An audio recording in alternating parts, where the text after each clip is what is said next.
stop and just breathe. Like, you don't want to show yourself as vulnerable by saying you have mental illness. You feel like you're letting everybody down. So say yes to support. Seek out a therapist. They have a lot of pressures around them. They're trying to be strong, but they're also not to be intimidating. Mental health is not a sign of weakness, and seeking help is not a sign of weakness. It's a sign of strength. Hello, everybody, and welcome back to In the Making. They say strength doesn't come from what you can do, it comes from overcoming what you once thought you couldn't. But for many Black women, this strength is expected, assumed, and even demanded by society. Did you know that Black women are half as likely to seek mental health treatment compared to their white counterparts, despite facing unique challenges like racial discrimination and health inequities? Today, I'm speaking with Dr. Mary, a healthcare professional, mother, and advocate who has faced these challenges head on. Her journey through postpartum depression, family challenges, and mental health struggles offers us a glimpse into what it really takes to seek healing as a Black woman in a world that often expects them to be invincible. This conversation is more than just a story, it's a call to action to reframe what we consider strength, especially for these women. So let's hear what Dr. Mary's incredible journey talks about healing and wholeness. Dr. Mary, thank you so much for joining us today. I'm so glad to be here today. I'm going to start straight from my first question. In many cultures, mental health is seen as taboo, especially for Black women. How did these cultural beliefs impact your own mental health journey? My goodness, yeah, that's a really good question. In growing up, I never saw any mental ill people. In our culture, it's not really talked about. It is seen as a sign of weakness. And when you're growing up, any person who's sick or who has mental illness is institutionalized. So you don't see normal people who are depressed and working or bipolar and leading normal lives. And so as a result, you end up hiding. You don't want to show yourself as vulnerable by saying you have mental illness. You feel like you're letting everybody down, your family, your society, the Black people. You feel that you're going to be judged. So yeah, you just don't acknowledge any mental health struggles. You almost embody this persona of strong at all times. So for me, I never saw it growing up, and so I didn't know how to deal with it when it happened in my own life. Yeah, and strength isn't just about how much you can bear. It's about knowing when to ask for help. And, a lot of times some people are not able to do that. Postpartum depression is commonly underdiagnosed in Black and women of color. How did your own experience highlight gaps in the medical system? It is really underdiagnosed in women of Black color. First of all, like we said, women of color are not coming in and saying that they are depressed. And even when they come in, they do not portray it the same way as a Caucasian woman. They don't say they're sad and hopeless and all those things. They may come in saying that they have body aches or they're just not sleeping well, and all these non-specific things that might, a healthcare professional who doesn't have any cultural competence is not going to catch. It's not that the doctors and nurse practitioners don't care. It's just that they don't understand the multifaceted layers in diagnosing and screening for Black women. So there's a lot of education needed for both parties, the Black community and also the healthcare professionals, to diagnose these diseases, as well as remove some of the biases that are already in the healthcare practices. I agree, and this is very similar for women of color, especially brown women like myself. With my first child, I had no idea there's a term called postpartum depression. So when I filled the form, I filled everything as no because I thought I will be judged in this Yes. country. What if I say that I cannot take care of my kid because I'm going through a health challenge? Because there was no awareness.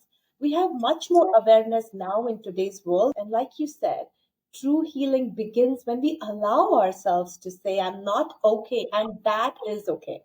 Yeah, and it is okay not to be okay, and it is okay to ask for help. But when you don't know that you can ask for help and not be judged, then you shy away from asking for help. Yeah. And as a Christian woman, how did faith and spirituality influence your perspective on mental health and healing? Oh my goodness, this is really big. This was actually my topic of dissertation in terms of how does religion affect mental health utilization in America? So about 90% of African Americans of the Black community rely on spirituality for their wellness. So when you're talking about mental health, they're thinking, I'll go to God first before anything else. God will take care of it. I need to have faith. I need to pray about it. I'm not going to go seek for help in the hospital. And that's one of the reasons when you go to the clinics, they're not going to say, I am depressed, because they don't want to own that one, because they feel like they're denying themselves and they're letting God down. I will pray and I will get better. But really, when you think about it, and after doing so much research, it's the two of them are synergistic. It's about involving mental health in the spirituality and spirituality with mental health. Both of them work together. It's a way of actually honoring God in terms of stewarding your health. And sometimes faith means actually asking God to put you around these healthcare professionals so that you can ask for help. Wow, that was so beautifully said, Dr. Mary. And I personally also feel that faith and mental health don't have to be at the odds. Seeking help is, like you said, an act of self love, and self love in itself is a form of worship. Mm-hmm. Yeah, that's true. I do want to move to a different segment with you where, we Mhm. were talking a little more about redefining resilience and vulnerability. And Black women are often labeled as strong, unbreakable. How do we redefine strength to include vulnerability? Goodness, yeah. I think first of all, it's just even deciding what's vulnerability. It's not really just pouring yourself out there, but it's just being real and saying that I am human. Because for so long, I thought strength meant like you're holding it all together, that no matter what. And you think that resilience is when you allow such hard things to go through you and that you don't break. But really, resilience is that power to recoil back. It is okay to fall and it is okay to come back, right back, right? And so true strength is not about pretending that everything is fine. It is not pretending that you're immovable. It is you showing the vulnerability and you asking for help and saying, yes, I'm not doing well, but I'm not going to stay in this place of not doing well. I am going to get right back. It is okay to not be okay. I find myself the strongest when I can share my story that I went through this, but I'm no longer there at this particular point in time. I was able to seek help when I was in my down moment, and now I'm much better. So we redefine strength by showing people that you can go through the deeps and you can rise right back again.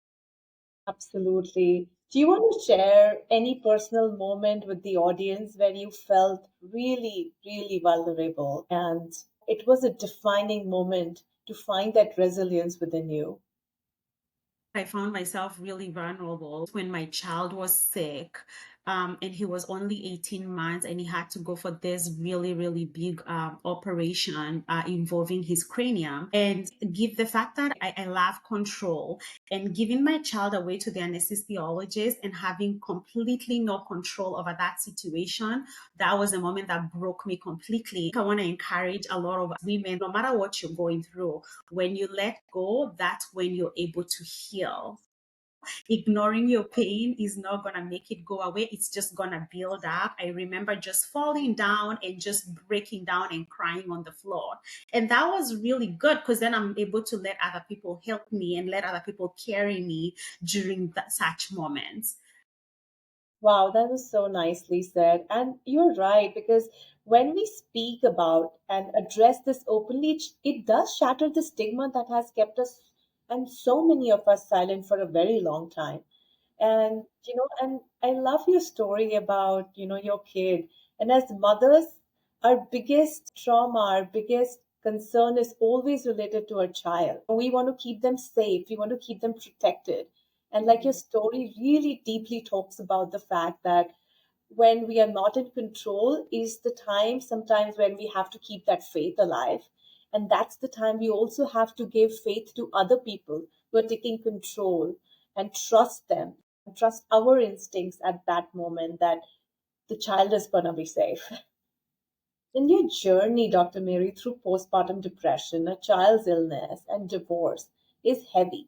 Yet, often people of color, and especially Black women, are expected to always, again, show strength. How do we redefine strength in a way that allows people to not just focus on one expertise or one level of understanding that this color women can always show strength no matter what? It's really just breaking down and being vulnerable. It's just saying that despite me being this black women and with the women of color, you're almost always having to prove yourself. So there is the layer of you being strong, especially in the professional world. By you breaking down those walls and ask for help, that's where you find your strength. When we start talking about mental illness and mental health day or needing time to recover, then these things stop being taboos because we are talking about them. That is your strength. So beautiful. And I do want to tell the audience that resilience isn't about pretending everything is okay.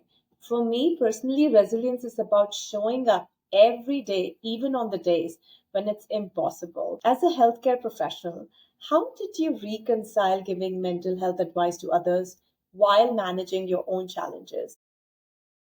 At first, it was super, super difficult. There's this pressure in healthcare where you have to be the strong one. I mean, you're the doctor, you are the nurse practitioner, you're the one where everybody is coming to get help from. So everybody is leaning on you. But I think one of the things that really helped me was, first of all, understanding my biases in terms of mental health. I wasn't talking to my patients about my issues, but then able to empathize with them. So there are sometimes in the healthcare profession where you put the books down and just become a human being. And that's when I practice my strength. I understand what you're going through. So be a human being first, then become a health professional next. And when you can show up for your patients like that, you not only help them, but you also become a very significant person in their life, not only influencing their families, but their children and the society as large. So, yeah, that's the realization that helped me show up authentically to my patients and just helping me see that vulnerability can coexist with my professional life. Vulnerability, humanizes us. And I do want to specify the fact that medical or health professionals are also humans. They can fall sick. They can be going through the same thing that you are going through. My parents are healthcare professionals. As a kid, my dad was sick, which was very rare, but he's a human being. And the appointments were canceled for the day, and then we would start getting these calls. I remember picking the call and some people saying, "How is the doctor sick?" And I could not understand that question as a kid. What do you Imagine. mean by how is the doctor sick? Like the doctor can have a fall, the doctor can have a fever. So if a doctor is going through a mental health struggle, it's the same thing because there is no difference between mental health or falling sick. They all fall in a category which may be just differentiated in a certain way, but we all together can humanize this way more. It's very true. And even to add to that, one of the people who actually encouraged me to get help was my child's pediatrician. So, as I was mentioning before, how a healthcare professional can really impact you. When I took my child in for a checkup, she shared her journey of postpartum depression. And so, by her being vulnerable, I was able to be able to go get help. True. And I'm so glad you found that wonderful pediatrician. Yes. I want to talk a little more about legacy and advising for young black women struggling with mental health. What's one piece of advice you'd give them to help navigate their challenges, especially in today's social media world? Yeah. First of all, I'll just tell them stop and just breathe. I think we don't stop. We're so busy moving from one thing to the next. Second, you don't have to do this by yourself.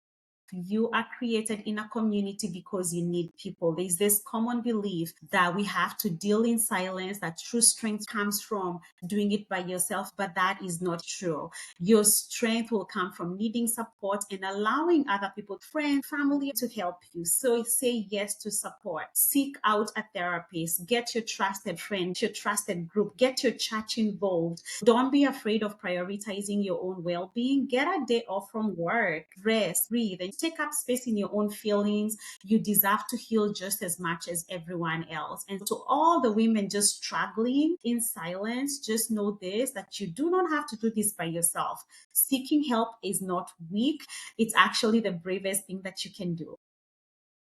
So, so true. Please remember if you forgot this, rewind, play. because she spoke something which is very, very important. Mary, how do you hope your story will influence the narrative around mental health in the Black and the African communities? One thing that I would want to come out of my story is to serve as a reminder that, first of all, mental illness is not weakness. It does not make you weak. It does not make you inadequate. It does not make you not able to do anything. We've treated it as a taboo for a long time, and I just want to break those taboos and those behaviors of the past. If my journey encourages even one person to prioritize their mental health and reach out for help, then I know that sharing my journey has made a difference. Yes, and I agree with Dr. Mary because healing isn't just personal, it is generational. So when we all speak up, we change the future for those who come after us. What do you wish the healthcare professionals understood better about the unique mental health needs of Black women? I hope and I pray that this year is that every mental health or any healthcare professional that sees a Black woman sitting in their office realize that mental illness when they're dealing with a woman of color is very multifaceted. Yes, you're seeing the woman sitting in front of you, but there are layers of cultural and social, historical, religion practices that this woman is carrying. There's often a gap that is happening in the exam room and in the woman's life. They have a lot of pressures around them. They're trying to be strong, but they're also not trying to be not to be intimidating. They don't want to be labeled as the Black angry woman when they're trying to advocate themselves, but at the same time, they also want to ask for help. I also want the healthcare professionals to realize that they may not voice out depression as everybody else's voices out depression. And healthcare professionals need to just sit down and have time with them instead of seeing them as a number. Let's just learn to be cultural competence. And when you don't understand something that they're saying, learn to understand rather than judge and hurry up. So in medicine, we talk about holistic healthcare and individualizing healthcare to each person. Let's individualize healthcare to this women of color. Wow, that was so beautiful, Dr. Mary. As we are coming towards the end of this podcast, I do want to tell all the audience that, as Dr. Mary said, listening is the first step to healing. And not just Black women, we all need to be heard at any time of our life. We are not looking for pity. We are looking for partnership in our healing. And if we can find that support, that mentorship, that guidance from anybody around us, we are all going to be feeling safe, protected, and heard. And while we are wrapping this episode, Dr. Mary, I have a really fun segment which is called the Rapid Fire, which is fun and quirky. If you're up for it, I would love to do that with you. Yeah, let's go ahead. Awesome. So, what's one myth about mental health in the Black community that drives you crazy? Mental health is not a sign of weakness, and seeking help is not a sign of weakness, it's a sign of strength. If you had to describe postpartum depression in just one word, what would it be? Isolation. In one sentence, what would you tell someone who feels ashamed of their mental health struggles? Not alone, and there's no shame in asking for help. It's one of the most courageous things that you can do. If you could debunk one mental health myth, what would it be? That Black people do not get depressed. They do get depressed. They definitely do, and so do I. One book or quote that inspires you to keep going. This is by Maya Angelou. Do the best you can until you know better. When you know better, do better. Wow. Thank you so much once again, Dr. Mary. At the end of the day, our stories are what connects us, not our accomplishments. And healing starts with a conversation. And today we've just begun that journey. As we wrap up today's episode, I want to thank you for your openness and bravery.